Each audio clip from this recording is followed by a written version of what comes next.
saya pernah hampir mati.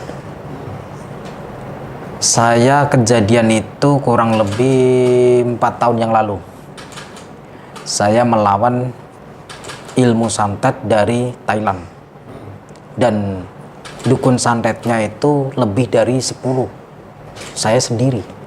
Oh, 10 dukun berbeza? Iya, itu. Semua dari Thailand. Dan si pejabat ini, orang pemerintah ini punya pacar orang Malaysia. Tapi tak boleh disebut namanya ya. Okay. Tak boleh disebut namanya. Jadi pengusaha ini dari Indonesia atau pejabat orang Indonesia ini punya pacar di Malaysia.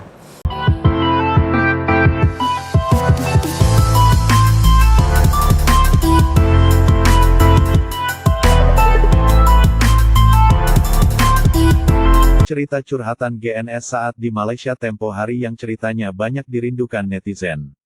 Bahwa, GNS sering diserang oleh para dukun. Bukan hanya dari dukun Indonesia saja. Kepada penggemarnya, dan Krus TV Malaysia waktu itu pun mengaku, bahwa seorang santet itu, terkadang datang dari berbagai negara. Termasuk salah satunya adalah dari Malaysia, kata GNS. GNS Gus Nur Syamsun buka-bukaan. Supaya masyarakat Indonesia dan sekitarnya dapat berhati-hati dalam menyikapi santet. Santet, atau istilah klasiknya adalah sihir, kini mulai marak diperbincangkan, tidak hanya di kalangan masyarakat terpencil saja. Kini, pembahasan santet pun sudah menjadi konsumsi publik. Seiring masifikasi informasi yang kian hari kian meluas, yang menyebabkan tidak adanya sekat beserta batasan, pembahasan santet pun ikut ramai diperbincangkan di jagat media.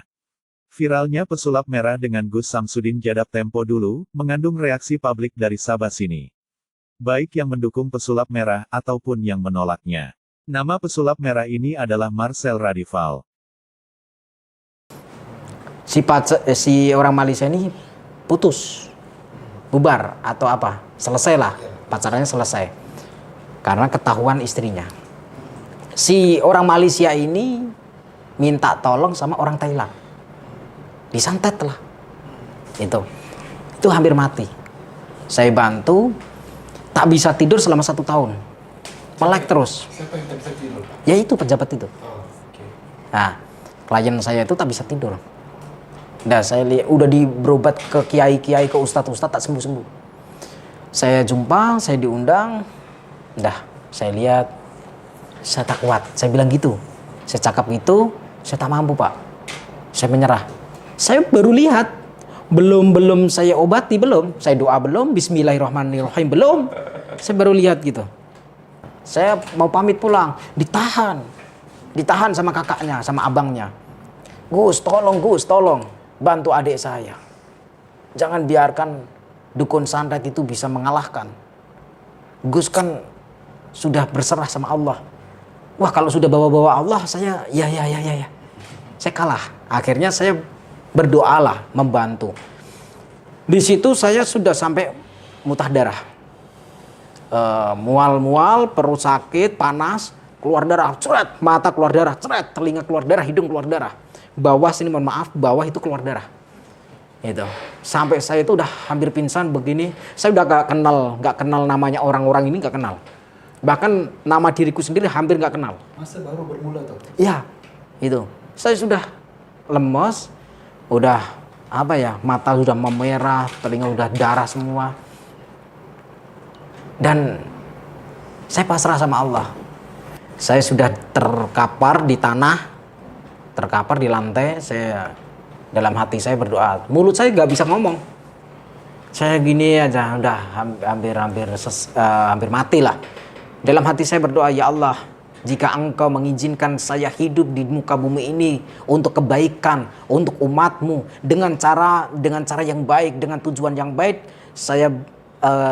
jika Engkau memberikan saya kehidupan yang bermanfaat untuk umat, maka berikanlah kehidupan saya dan berikan kekuatan kepada saya untuk melawan kemungkaran.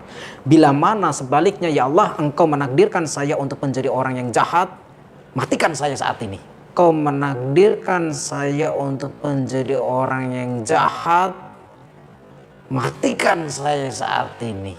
Ada sebuah keajaiban yang menjadi salah satu bisa bertahan hidup GNS Gus Nur Syamsun di saat mengobati pasien yang saat itu meminta tolong GNS untuk mengobatinya. Padahal saat itu GNS mengatakan sudah tidak siap. Sebab, bagi GNS, orang yang mengirim santet terhadap pasien tersebut bukan orang sembarangan. Karena si pasien meminta tolong penuh dengan harap, sehingga sudilah GNS membantu. Meski perasaan sedih, takut, menyelimuti GNS. Mungkin karena sedih kali ya. Sehingga, GNS hingga sempat mual darah, mata memerah dan telinga pun ikut keluar darah. Santet yang dikirimkan ke pasiennya waktu itu pun masuk ke GNS. Entah kenapa, ada sesuatu yang istimewa saat itu. Yang GNS sendiri tidak sempat memikirkan sebelumnya. GNS sempat mengambil dedaunan dan bunga yang ditanam di teras rumah. Selanjutnya, GNS makan. Pada gilirannya, GNS keracunan karena memakannya. Masya Allah, racun tersebut menyebabkan sihir tersebut kabur. Dapat disimpulkan, setiap obat yang akurat dan mujarab ini sebenarnya ada pada alam lingkungan sekitar kita. Ada pada tanaman, dan tumbuh-tumbuhan. Orang-orang biasa menyebutkan herbal. Karena itu, kita diciptakan dari tanah, kembali ke tanah, maka ketika sakit, mari kita kembalikan lagi ke tanah, dengan mencari ramuan yang ada di tanah. Matikan saya saat ini. Saya berdoa begitu. Tapi nggak mati-mati. Saya tak mati-mati. Akhirnya saya ambillah itu daun. Daun kembang-kembang kayak gini kan. Apa kembang itu? Tanaman. Bunga. Saya ambil. Saya makan. Saya keracunan. Keracunan itu. Iya, keracunan. Nah, di situ racun-keracunan itu keluar racun itu, saya sembuh. Santet yang menyerang saya hilang. Aneh kan? Racun bisa mengobati santet.